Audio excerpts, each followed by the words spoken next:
ধৈর্য ধারণ করা। কি ধৈর্য? কি বলেন বলেন কি? বিয়া আগে না ধৈর্য আগে? ব্যবসা আগে না ধৈর্য আগে? মাহফিলে বসা আগে না ধৈর্য আগে? হ্যাঁ, সব জায়গায় ধৈর্য। নামাজ আগে না ধৈর্য আগে? দেখবেন কিছু ধৈর্যহীন মুসল্লি আছে, ইমাম নামাজ লম্বা করলে পিছন থেকে গলার ঝাঁকি মারে। আছে না নাই? আছে না নাই? খুতবা লম্বা হলে পরে খালি কসর মসর করে। আছে না নাই? ধৈর্য সবার আগে, ধৈর্য। বিয়ে করেছে, ধৈর্য নাই, মারে খেলে সকাল বিকাল তালাক মারে। আছে কিনা বলেন? তালাক মেরে মেরে বউটাকে আবার রাখেও। তখন কি বিয়ে হয় না জেনা হয়? তখন কি বিয়ের সম্পর্ক না জেনার সম্পর্ক? তাহলে ধৈর্যের কি দরকার আছে? ধৈর্যের দরকার আছে। ধৈর্যের বিকল্প কোনো পথে জান্নাত পাওয়া যাবে না। এই জন্য আল্লাহ রাব্বুল আলামিন সুন্দর করে ইমানদারকে ডাক দিয়ে বলছেন, ইয়া আইয়ুহাল্লাযীনা আমানুস্তাঈনু বিস-সাবরি ওয়াস-সালাহ। জোরে বলুন আল্লাহু আকবার। আমার কাছে সাহায্য চাইতে হবে তোমাদের ধৈর্যের মধ্য দিয়ে আর নামাজের মধ্য দিয়া। ধৈর্য আছে যার, ঈমান আছে তার। ধৈর্য নাই তার, ঈমানটা তার ঝুঁকিপূর্ণ হয়ে যাবে। ধৈর্যের পিরামিড ছিলেন আম্বিয়া কেরাম। আমার নবী ধৈর্যের পিরামিড ছিলেন। যুগে যুগে যত আম্বিয়া কেরাম এসেছেন সবাই ধৈর্যের পিরামিড ছিলেন। এই পৃথিবীতে যারা ঈমানের পরীক্ষায় পাশ করেছেন তারা সবাই ধৈর্যহীন না ধৈর্যশীল? ধৈর্যহীন না ধৈর্যশীল? ধৈর্যশীল তারা ছিলেন। একজন মহিলার কথা আমার এই মুহূর্তে মনে পড়ে গেল। অনেক মা বোন মাহফিলে আসছেন। সেই মহিলাটা খুব দামি মহিলা ছিলেন। দুনিয়াতেও তার কম দাম ছিল না। স্বামীটা ছিল একজন প্রেসিডেন্ট, অনেক বড় দাপটে একজন নেতা ছিল, কিন্তু তিনি ছিলেন ইমানদার। ওই মহিলার স্বামী ছিল বড় দাপটে একজন নেতা ছিল, বড় জালিম শাসক ছিল, কিন্তু স্বামী বড় শাসক হওয়ার পরও তার শাসনকে তিনি গ্রহণ করতে পারেন নাই। তার কোনো কিছু সুযোগ সুবিধা কিন্তু তিনি নেন নাই। সেই মহিলার নাম হচ্ছে আসিয়া আলাইহিস সালাতু ওয়াস সালাম। স্বামীর নাম কি বলে? স্বামীর নাম কি? ফেরাউন। এই ফেরাউনকে তিনি পেয়েছিলেন, কিন্তু ফেরাউন শাসক হলেও সে ছিল কি সৎ শাসক না জালিম শাসক? সৎ না জালিম? জালিম শাসক ছিল। তো সেই যুগের পয়গম্বর ছিলেন মুসা আলাইহিস সালাতু ওয়াস সালাম। মুসার দাওয়াত চলে গেছে একদম ফেরাউনের বাড়ি পর্যন্ত। আল্লাহু আকবার বলেন। একদম হেড অফিস। কোথায় বলেন তো? কোথায়? Head office. আসিয়া আলাইহিস সালাতু ওয়াস সালাম কালেমা গ্রহণ করলেন। কালেমার নিউজটা যখন ফেরাউনের কানে চলে গেল, ফেরাউন বলল, আসিয়া কি যেন শুনলাম, এটা কি সত্যি? আসিয়া বলছেন, আমার যৌবন আপনার কাছে, আপনার যৌবন আমার কাছে। আমি আপনার স্ত্রী, আপনি আমার স্বামী। আমি সত্য বুঝে পেয়েছি, আপনার সত্য বুঝে দিনটা গ্রহণ করেন। ফেরাউন কয়, আসিয়া আমিও জানি মুসা সত্য, মুসার দিন সত্য, আখিরাত সত্য, কিন্তু ঘটনা প্রকাশ করা যাবে না। এরকম লোক এখনো আছে না নাই? এখনো আছে না নাই? কোনটা হক দল? বাতিলরা কিন্তু ভালো চেনে, ঠিক কিনা? 5 আগস্টের 7 দিন আগেও না, মাত্র 5 থেকে 6 দিন আগে একটা দলকে এই দেশে নিষিদ্ধ করা হয়েছিল। মনে আছে আপনাদের? মনে আছে? এই দেশে কি দল কি খুঁজে খুঁজে একটাই, না আরো দল আছে? আরো দল আছে না নাই? ইসলামী দলের গ্রুপই আছে প্রায় 51টা ইসলামী দল। 51টা ইসলামী দল বিভিন্ন গ্রুপে গ্রুপে ভাগ হয়ে প্রায় 51টা। আরো তো দুনিয়ার দল আছে। এতগুলো দলের মধ্যে তারা খুঁজে পেয়েছে ব্যান করার জন্য, নিষিদ্ধ করার জন্য কয়টা? কয়টা? ওরা কিন্তু হক চিনে, ওরা বোঝে কোনটা হক। আল্লাহর কি ফয়সালা। তারা নিষিদ্ধ করেছিল, তার 7 দিনও পার হয় নাই। ইসলামকে যারা যুগে যুগে নিষিদ্ধ করতে গিয়েছে তাই নিষিদ্ধ হয়ে গেছে। ইসলাম ছিল, আছে, থাকবে। তাহলে এখন বুঝে নেন, হক দল একমাত্র হক দল, উত্তম দল সেটাই যেই দলের দিকে বাতিল শক্তির বদনজর পড়ে বেশি। কথা ক্লিয়ার? কথা ক্লিয়ার? বোঝা যায় তো আমার কথা নাকি? জোরে বলি আলহামদুলিল্লাহ, জোরে বলি আলহামদুলিল্লাহ। সম্মানিত ভাইয়েরা, আসিয়া আলাইহিস সালাতু ওয়াস সালাম বলেন, আমার স্বামী আপনি জানেন, বুঝেন, সবকিছু মানেন, তো আপনি বলতে কি সমস্যা? কি দেখো আমার চেয়ারটা তো আছে, আমি যদি এটাকে মেনে নেই, তাহলে তো আমার চেয়ার থাকবে না, আমার নেতৃত্ব থাকবে না, আমার কর্তৃত্ব থাকবে না।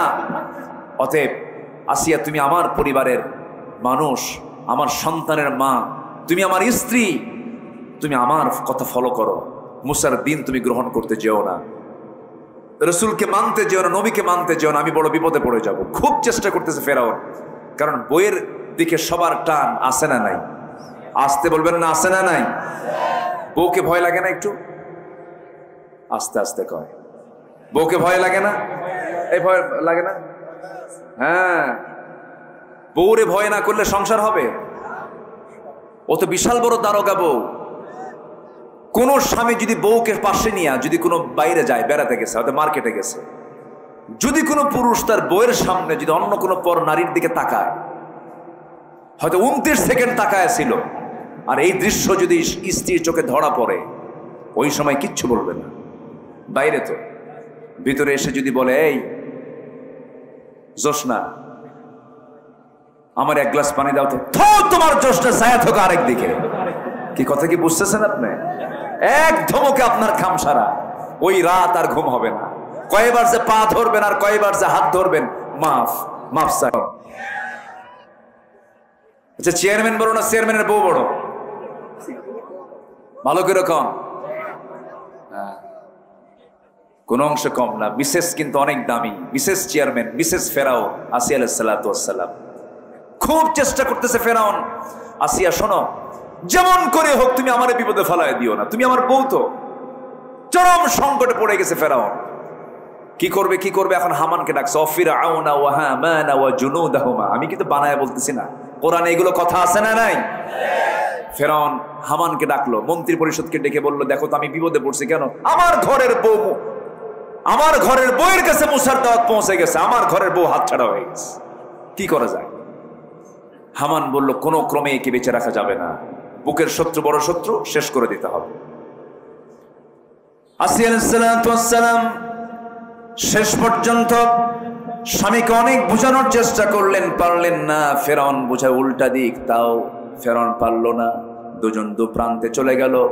ফেরাউন শেষ পর্যন্ত বলল, আসিয়া, আমি তোমাকে কিন্তু দুনিয়া থেকে বিদায় করে দেব। মুস্কি মুস্কি হাসি মেরে বলছেন, আমার স্বামী গো, আপনি আমাকে যত শাস্তি নিশ্চিত করবেন, যত ভয় দেখাবেন, আমার তত ঈমানটা পাকাপোক্ত হয়ে যাবে। দুনিয়া না আখিরাত, দুনিয়া না আখিরাত, আখিরাত দুনিয়া বিক্রি করে দিলেন। স্বামীর কত সম্মান ছিল, একজন প্রেসিডেন্টের বউ, সব মর্যাদাগুলোকে তিনি সব মাইনাস করলেন। আসামি হয়ে গেলেন, জেলখানায় ঢুকায় দিল আসিয়া আলাইহিস সালাতু ওয়াস সালামকে। তার স্বামী জেলখানায় ঢুকায় দিয়ে টর্চার শুরু করে দিল। তাফসীর আসছে, সন্তানগুলো একসঙ্গে নিয়ে ফেরাউন আসিয়ার চোখের সামনে গরম তেল, টকবকে গরম তেলের মধ্যে সন্তানগুলোকে ফেলে দিল, ভাজা মাছের মতো সন্তানগুলোকে মেরে ফেললো। এবার ফেরাউন বলছে, আসিয়া তোর পালা, তোকেও দুনিয়া থেকে বিদায় করে দেব। উনি শুধু একটা কথা বলছেন, স্বামী আমার, তুমি কি করবে জানি না, নাকের মধ্যে আমি এখন জান্নাতের ঘ্রাণ পেতেছি। আসিয়া আলাইহিস সালাতু ওয়াস সালাম তার চোখের সামনে তিনি দেখতে পেলেন একজন জল্লাদ এসেছে, হাতের ভিতরে করাত নিয়ে এসেছে। জল্লাদ করাত নিয়ে দাঁড়ানো। ফেরাউন শেষবারের মতো সে বলছে, আসিয়া, সংসার জীবন বহুকাল কাটালাম, আসিয়া একটা বারের মতো আমার কথা শোনো, আমার দিকে তাকাও। আসিয়া আলাইহিস সালাতু ওয়াস সালাম বলেন, স্বামী আমার, এই বিষয়ে আপনি আমাকে অনুরোধ করবেন না, আমি জান্নাতের ঘ্রাণ পাচ্ছি। শেষ পর্যন্ত করাত দিয়ে জল্লাদকে অর্ডার দেওয়া হলো, করাতটা তার কপালে লাগানো হলো। করাত যখন কপালে লাগানো হলো, তাফসীর এসেছে, রক্তগুলো গড়ে গড়ে পড়তেছে। আসিয়া আলাইহিস সালাতু ওয়াস সালামের মুখ থেকে অন্য কোনো কথা নাই, মুখ থেকে বের হচ্ছে, লা ইলাহা ইল্লাল্লাহ, লা ইলাহা ইল্লাল্লাহ। যখন তিনি দুনিয়া থেকে বিদায় নেবেন, সেই সময় তার চক্ষু বেয়ে টপ টপ করে পানি পড়ছে, শরীর থেকে রক্তগুলো ঝরতেছে। এই সময় তিনি চক্ষু বন্ধ করে আকাশের মালিককে সুন্দর করে একটা ডাক দিয়ে তিনি দোয়া করছেন। সেই দোয়াটা আল্লাহ রাব্বুল আলামিন 4000 বছর পরে নাজিল হওয়া কোরআন, 4 বছর আগে মুসা আলাইহিস সালাম এসেছিলেন, 4000 বছর পরে কোরআন নাজিল হলো। সেই কোরআনের ভিতরে আল্লাহ তাআলা সেই আসিয়ার দোয়াটা কোরআনে কোট করে দিয়েছেন। জোরে বলি সুবহানাল্লাহ। কার দোয়া? আসিয়ার দোয়া। তিনি কি দোয়া করছিলেন? তিনি দোয়া করছেন, রব্বি বিনিলি ইনদাকা বাইতান ফিল জান্নাতি ওয়া নাজ্জিনি মিন ফিরআউনা ওয়া আমালিহি। আয় আল্লাহ তাআলা, আমি তোমার কাছে চাই তুমি আমাকে একটা মাত্র ঘর দিবা, সেই ঘর জান্নাতের মধ্যে, সেই ঘরটা দিয়ে দিবা। আমি বড় কোনো জান্নাত চাই না, আমি মাত্র একটা ঘর চাই, সেই ঘরটা আমি চাই ও আল্লাহ তোমার ঘরের দেওয়ালের সাথে। জোরে কোন সুবহানাল্লাহ। কার ঘরের দেওয়ালের সাথে? আল্লাহর ঘরের দেওয়ালের সাথে। আল্লাহ, আমি তোমার প্রতিবেশী হতে চাই, তোমার ঘরের সঙ্গে আমার একটা ঘর বানায় দাও। ফেরাউন থেকে তুমি আমাকে বাঁচায় দাও, এই বিপদ থেকে তুমি আমাকে রক্ষা করো। আসির সালাতু ওয়াস সালাম দুনিয়াটা বিক্রি করে দিলেন, দুনিয়াটা শেষ করলেন, আখিরাতকে কিনলেন। জোরে করুন সুবহানাল্লাহ। আমার বন্ধুগণ, কি ধৈর্যের পরিচয় সালাতু ওয়াস সালাম দিয়েছেন। নাম্বার 7 হলো আল্লাহর উপরে ভরসা করতে হবে। যে বান্দার আল্লাহর প্রতি পূর্ণ ভরসা আছে তার কোনো হতাশা কখনো আসবে না, কারণ আল্লাহ রাব্বুল আলামিন বলেন, ওয়া মান ইয়াতাওয়াক্কাল আলাল্লাহি ফাহুয়া হাসবুহ। যে ব্যক্তির ভরসা আল্লাহর উপরে আছে তার জন্য কেউ না, আল্লাহ যথেষ্ট। জোরে বলি সুবহানাল্লাহ। নাম্বার 8 হলো দুনিয়াবি ভোগ বিলাসী নিমগ্ন না হয়ে আখিরাতের আবাসকে মূল লক্ষ্য হিসেবে গ্রহণ করতে হবে। দুনিয়াটা মায়া মরিচিকা।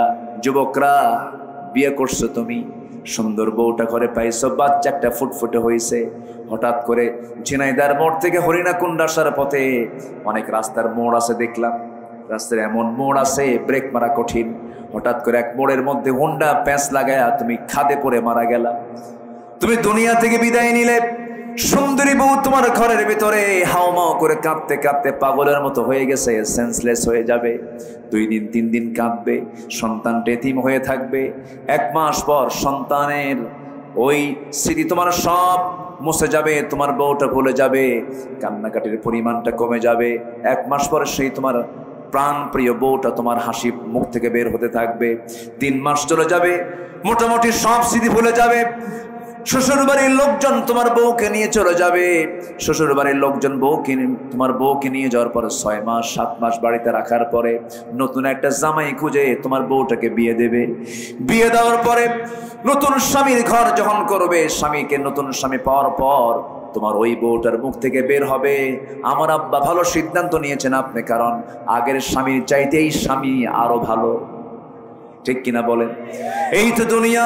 কোন ভালোবাসা, এগুলো মায়া মরিচিকা। কেউ আমার আপন না। যা কিছু করতেছি সব আমার পরের জন্য করছি। সন্তান সব দখল করে ফেলবে, আমার প্রজন্ম সব দখল করে ফেলবে।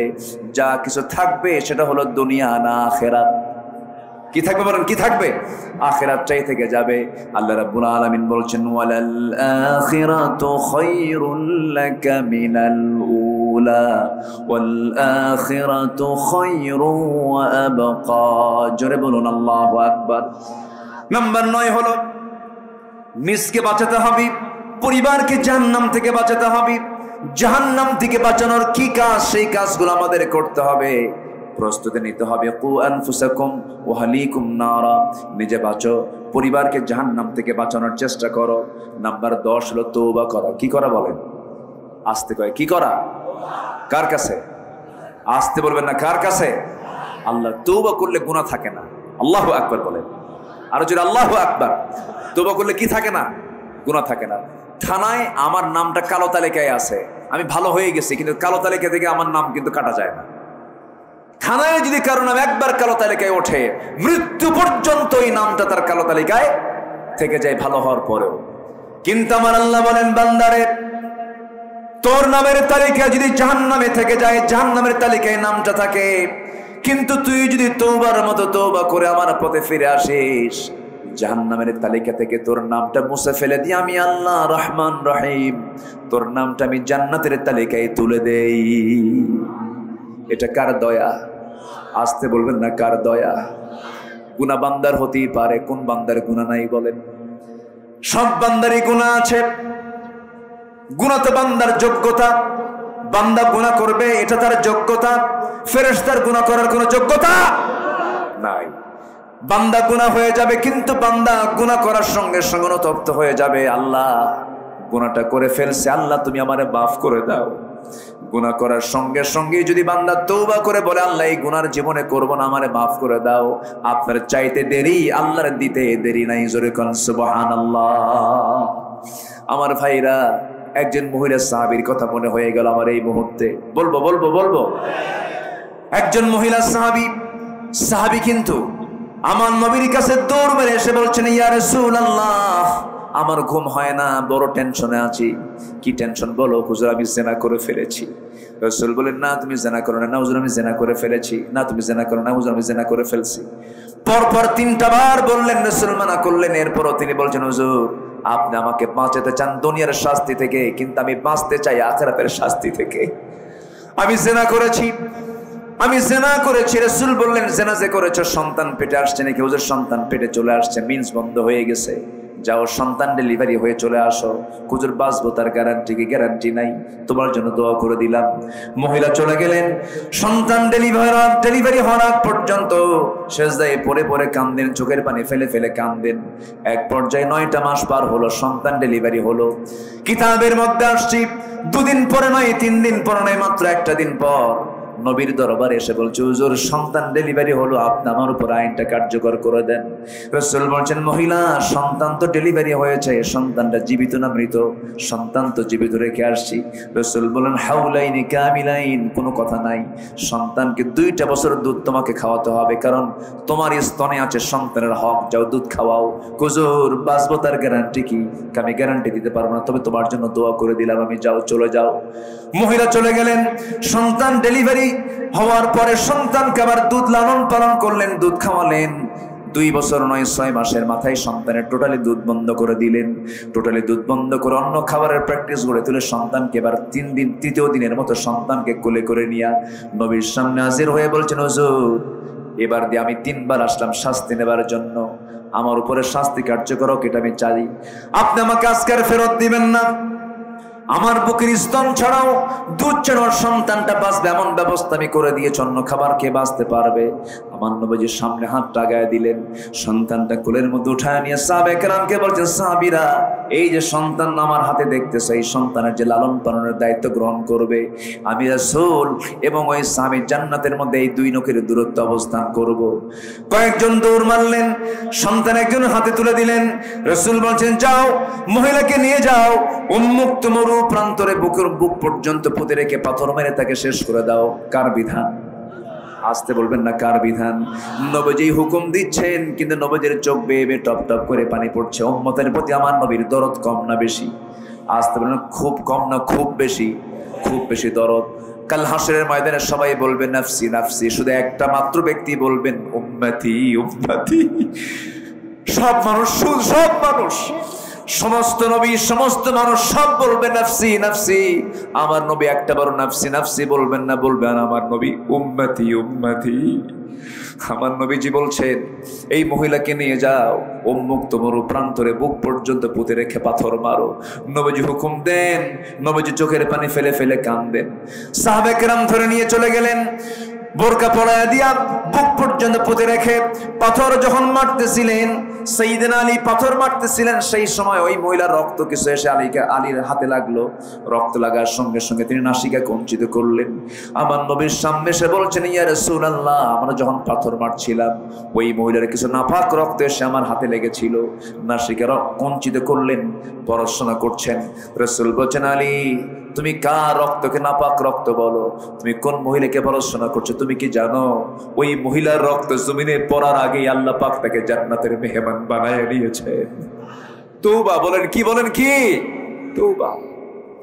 আমার নবীজি বলেন, আলী যা বলেছো বলেছো, মহিলার জানাজার আয়োজন করো, আমি জানাজা পড়ায় দেব।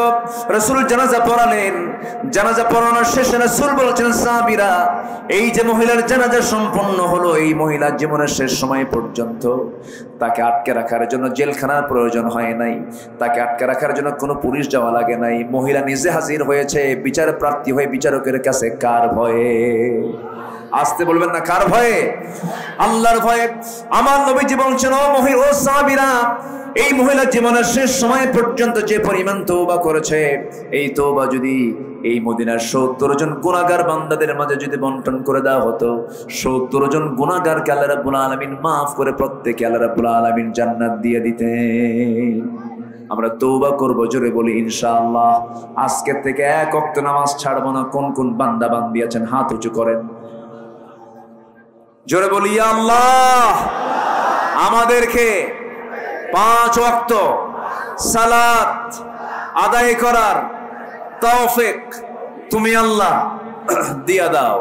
জোরে বলি আমিন, আরো জোরে আমিন, আরো জোরে আমিন।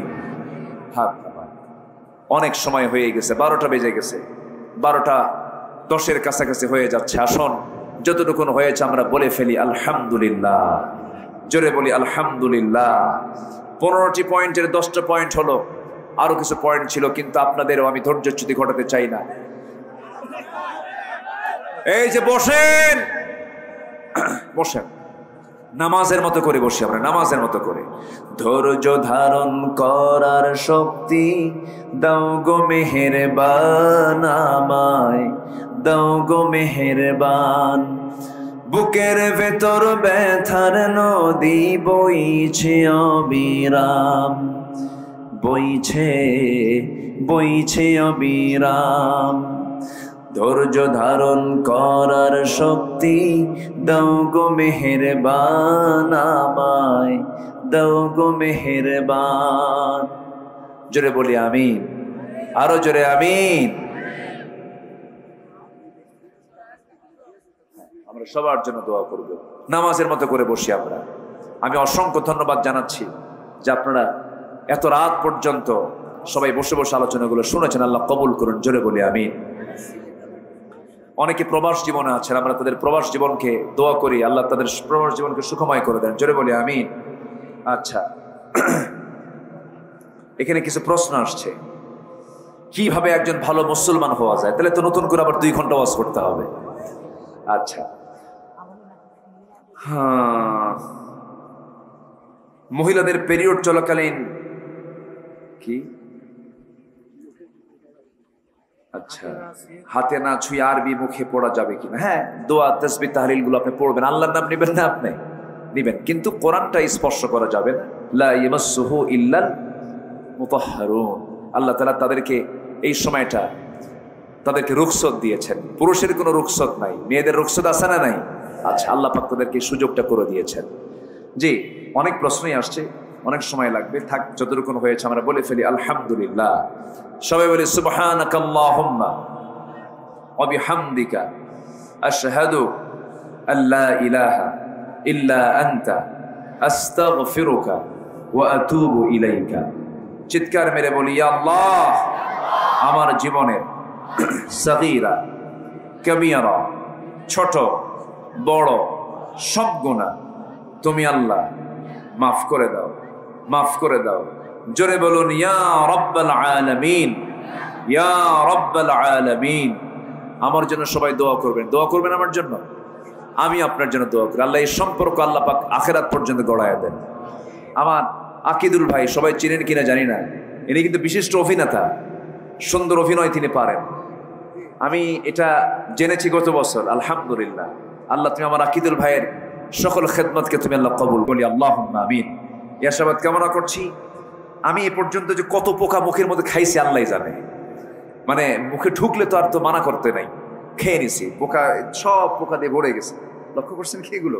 মুখের মধ্যে 2-1টা করে পোকা ঢুকছে, কিন্তু টের পাইতে দেই নাই যেন আপনাদের কোনো কষ্ট না হয়। এখন পোকা খাওয়া জায়েজ আছে না নাই, এটা একটা প্রশ্ন আসতে পারে, কিন্তু কি করব, গলার মধ্যে গেলে বের করবো বা কেমনে, আর রাখবো বা কেমনে? তো যাই হোক, আসুন আমরা এখন দোয়া করি। আমরা চাইবো কার কাছে? আল্লাহর কাছে। হুমায়ুনের বোন রেশমা কিছু টাকা দিয়ে দোয়া চেয়েছেন, ক্যান্সার হয়েছে একজনের। হুমায়ুনের মা গাজীপুর 5,000 টাকা দিয়েছেন, আরেকজন ভাই দিয়েছেন 500 টাকা। অনেকেই দান করেছেন, আল্লাহ তুমি সবার দানকে তুমি আল্লাহ কবুল করো, জোরে বলি আল্লাহুম্মা আমিন। আরো কিছু মাহফিল আমার এলাকায় আছে, হরিণাকুণ্ড উপজেলার ভিতরে আরো 2টা মাহফিল আমি নিয়েছি। আমার আকিদুল ভাই বলেছেন সেই 2টা মাহফিলে আবারও দেখা হবে কোথাও না কোথাও। একটা হলো জোড়াদহ, আর একটা হরিণাকুণ্ড উপজেলা ফুটবল মাঠ, মেইন প্রপারে না? জি, আল্লাহ তাআলা তুমি সবাইকে সেখানেও যাওয়ার তৌফিক দিয়ে দাও, জোরে বলি আল্লাহুম্মা আমিন। যতটুকু হয়েছে আমরা বলে ফেলি আলহামদুলিল্লাহ। জি। আর আগামী থেকে মাহফিল যখন করবেন এই ভলেন্টিয়ার কি বলে ডেকোরেটর যারা আছেন, এই মেশিন কখনো কাছে রাখবেন না। এই যে মেশিন চলছে জেনারেটর, এই জেনারেটর দূরে দিবেন কোথাও, যেন শ্রোতা এবং বক্তার কানে যেন এই আওয়াজটা যেন কানে না আসে, মাহফিলের পরিবেশকে বিঘ্নিত করে, ঠিক কিনা? মাহফিলের যে একটা নীরব নিস্তব্ধ একটা পরিবেশ, এটা থাকে না, একটু কেমন যেন একটা ব্যস্ত ব্যস্ত পরিবেশ সৃষ্টি হয়ে যায়, এটা মাথায় রাখবেন। আসুন আমরা আল্লাহর কাছে, আপনি দোয়া করে দেন, হ্যাঁ আপনি দোয়া করেন। গজল শুনবেন? আগ্রহ আছে আপনাদের? আমার আকিদুল ভাই ভালো পারে। হ্যাঁ, এলো কে কবর ধারে আধার চিরে চিনিস না কি রে, ওকে ও মা আমেনার কোল জোড়ে চাঁদ জানিস না কি রে, এলো কে কবর ধারে আধার চিরে চিনিস না কি রে। মুতালিব আজকে কেন বেহুশ হেন, বকে খুশির বান বেদনার সুপ্ত খাতে হাত বোলাতে করে আগমন সাহারার হৃদয় ভরা ঝরনা ধারা বইল না কি রে। কে? মুহাম্মদ সাল্লাল্লাহু আলাইহি ওয়াসাল্লাম।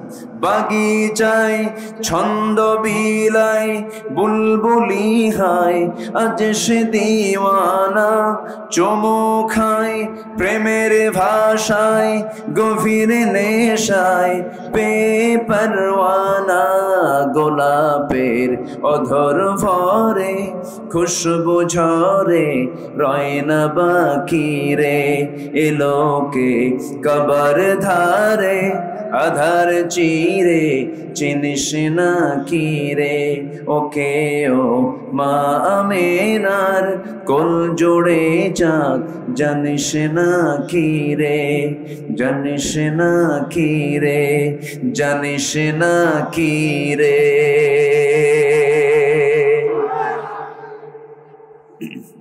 ঠিক আছে, আর কিছু? আচ্ছা, দেখা যাক। আল্লাহ আপনাদের তো ব্যাপক ধৈর্য, আলহামদুলিল্লাহ। আমি রসুল ছাড়া গান গাই খুব কম। রসুলকে মোহাব্বত করার দরকার আছে না নাই? আমার চেয়ে বড় বন্ধু আর রসুলের চেয়ে বড় বন্ধু আর কেউ থাকতে পারে? আল্লাহর পরে সবচেয়ে বড় বন্ধু কে আমার বলেন তো? কবরে লাগবে, মিজানে লাগবে, হাসরে লাগবে। সে কোন বন্ধু বলো বেশি বিশ্বস্ত, কার কাছে মন খুলে দেয়া যায়, কার কাছে সব কথা বলা যায়, হওয়া যায় বেশি আশ্বস্ত, তার নাম আহমদ বড় বিশ্বস্ত, ঠিক কিনা? আহমদ বড় বিশ্বস্ত, যে জন কখনো ব্যথা দিতে জানে না, যে জনকে বলি মুছে দেয় বেদনা, যে জন কখনো ব্যথা দিতে জানে না, যে জনকে বলি মুছে দেয় বেদনা, হৃদয়ের হাহাকার আপন করে নিতে আর কারবো এত প্রশস্ত, তার নাম আহমদ বড় বিশ্বস্ত, আহমদ বড় বিশ্বস্ত, আহমদ বড় বিশ্বস্ত। জি,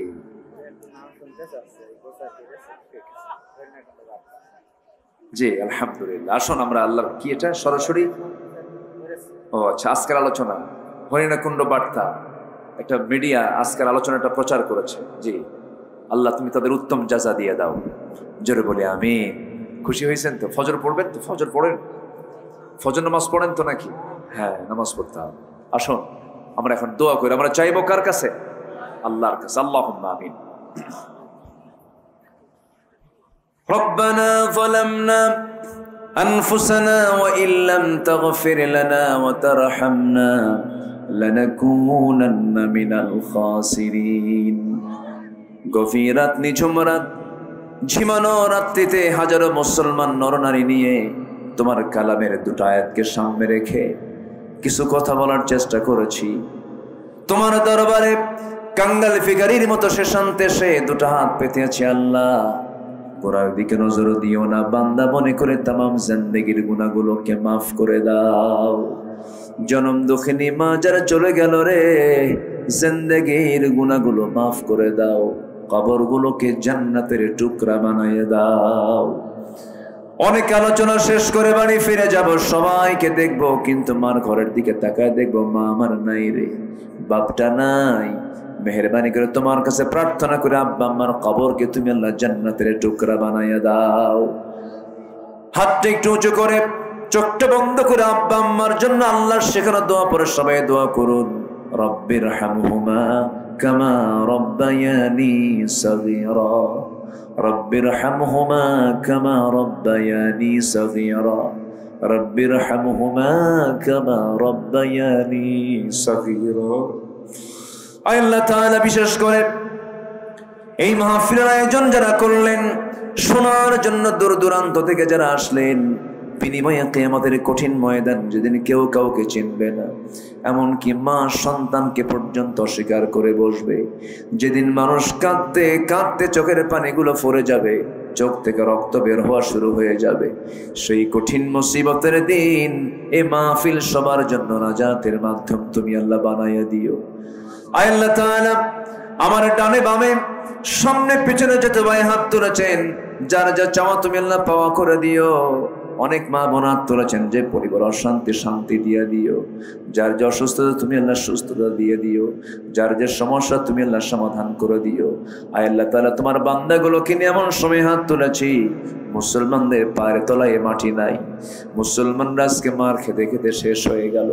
তোমার গায়েবী সাহায্য নাজিল করো, সমস্ত জুলুম থেকে মাজলুমদেরকে তুমি আল্লাহ বাঁচাইয়া দাও। আল্লাহ তাআলা 180 কোটি মুসলমানের জন্য একটা ওমর পাঠাইয়া দাও। বাইতুল মুকাদ্দাসকে তুমি আল্লাহ মুসলমানদের হাতে তুলে দাও। আল্লাহ তাআলা কোন দিন দুনিয়া থেকে বিদায় হব জানি না, একদিন সবার কানে কানে সংবাদ যাবে আব্দুল্লাহ আমিন মারা গেছে, আকিদুল ইসলাম দুনিয়াতে নাই, মারা গেছে, শহীদুল ইসলাম নাই, আমিনুল ইসলাম নাই। এরকম করে করে একদিন সব দুনিয়া থেকে বিদায় নেব রে।